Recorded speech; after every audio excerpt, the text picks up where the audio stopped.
Let's go. Jace, are you ready? I'm ready. Jace, are you ready? I gotta hear you in the background. I'm ready. Jace is ready. Are you ready? I'm ready. Ladies and gentlemen, boys and girls, welcome back to My Golf DNA. And we are inside the lab today, Jace and I, and we are starting out a very exciting video series that's gonna teach you how to master your weight transfer from beginning to end. And in fact, one of the most important things when it comes to making swing changes is that you have a very good understanding as to what you're working on, why you're working on it, and most importantly, how you're gonna get the job done. And that's exactly what we're gonna walk you through in this series. And so today what we're gonna do is we're gonna be inside the lab and we're gonna be taking a look at the man himself, Mr. Rory McIlroy, who just picked up his 26th victory on the PGA Tour. 26? 26. That is crazy, crazy time. And he won by 5 with a double on the last hole yesterday. So congratulations to Rory for doing so. We are a big fan of you here at My Golf DNA, and we love to watch you swing the golf club, and we love the fact that you produce as much club head speed as you do. So today what we're going to be doing is we're going to be talking about the ins and the outs of weight transfer. We're going to be talking about what goes into a good weight transfer. We're going to be talking about some of the common faults that a lot of students make. And then what we're going to do later on in the week is we're going to step out onto the driving range, and we're going to be working on laying down the foundation of these movements once and for all so that you can move perfectly and match it up with your DNA perfectly before you start making it more dynamic and when we get into video number 3. So hopefully you guys are ready to take that ride. Let's step inside the lab now and let's get to work. Okay, so as we get to looking at this golf swing, I want to talk to you about how you benefit from weight transfer in the golf swing, because I think it's important that you understand how you're going to gain from this particular aspect. And so one of the most important things that I want you to understand, and this is the most sexy part of this process, is that you're going to gain power and speed. On top of that, what you're going to do is you're going to gain consistency. And consistency is something that I know all of you are looking for. And consistency comes through having a very good buttoned up low point in the golf swing.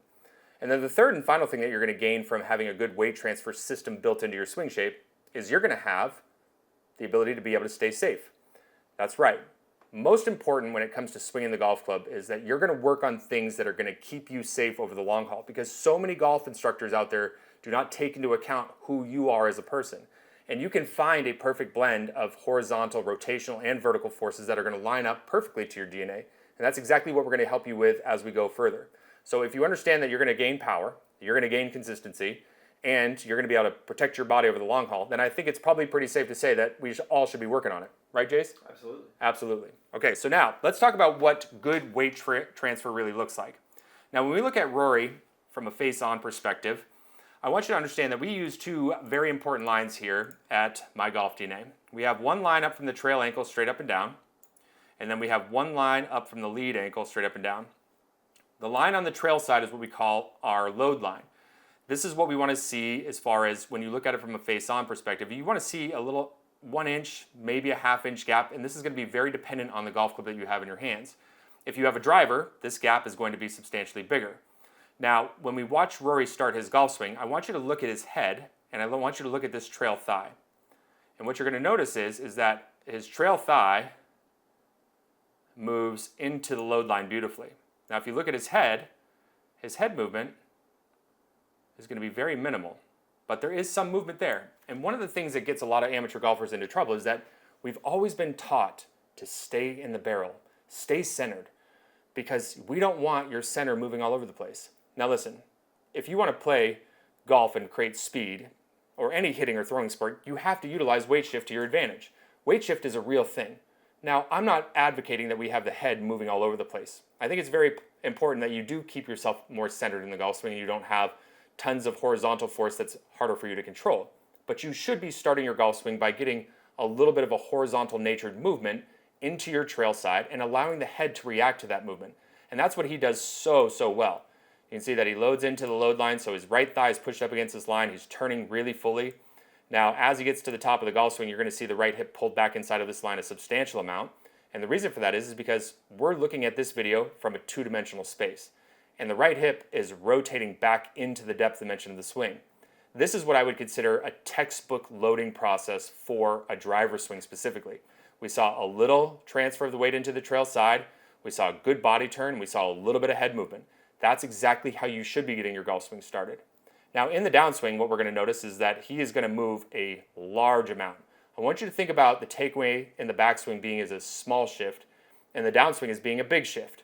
And if you look at the hip socket, which is going to be generally right around where that belt loop is on the lead side of the pants, I want you to watch how much that moves in the transitional phase of the golf swing. you're going to see that it moves almost the entire width of his pelvis before he begins his post-up move. It is a long, long ways. You can see that it's just inside of where the lead ankle is. Now, as he continues to work on getting that left hip out of the way, that left hip socket is going to make it all the way on top of the lead ankle at the point of contact. So we have the left ankle, the left knee, and the left hip socket all stacked right on top of one another at impact. And that is a very critical piece of the puzzle. Being able to transfer your weight in small amounts off the ball and being able to transfer your weight properly into the lead side is where this all starts. Now, one of the things that gets people into trouble is that either A, you deadlock the head still, or B, you're not cognizant of where the weight is moving through the feet. Now, the way the weight shift works in the golf swing, and this is something that's very important for you all to understand at home, is that we're going to look at the weight moving through the feet as like a figure eight. When you look at the right-hand side of the screen, I've drawn some sections on Rory's feet here. And what you can see here is that this big green section is what I would call your go zone. We have this little small red section up here just in front of the ball of the foot all the way up into the toes. And then we have this little teeny tiny section back here in the heel is what I would consider your no-go zone. Now, the way the weight is going to work in the golf swing in a very safe sort of format is your pressure is going to be underneath this green section at address, more underneath your ankle joints, but your whole foot is going to feel like it's spread out to the ground. Now, as we start the load process, we're going to load into the trail side of this. And we're going to stay in, a bulk of the weight is going to stay in this green section. And then as we start making our movement over to our lead side, the lead foot is going to have this same sort of breakdown. And we want our weight to go into the forward part of this green section and then dynamically move back directly underneath the ankle joint as we start to post up. If you can master the weight moving through your feet, and you can master the load line and the unload line, like we're going to teach you as you go through this series, then you're going to have one very critical piece of the puzzle checked off the list. And from there, the rest of your golf swing becomes a whole lot more manageable. Now, before you start to go further into this journey, there's one very important thing that I want you to work on before you start working on video number 2. And that is making sure that your setup is ready for business. You do not want to go out there and have a setup that's out of sorts, especially when it comes to your knee flex and your balance points. So what I want you to work on is I want you to make sure that over the next few days before we release the next video, that you are set up with the weight underneath your ankle joints at address. Your entire foot should feel very spread out to the ground, but you should feel a bulk of your pressure right underneath your ankle joints. And on top of that, I want you to make sure that you have just enough knee flex to where the back of the knee is directly over the center of the ankle. If you get those two things worked out, then the whole process of being able to manage your weight transfer and helping you master this movement in the golf swing is going to become a whole lot easier. I look forward to seeing you guys in the next video. Let's get out there. Let's make it a great day.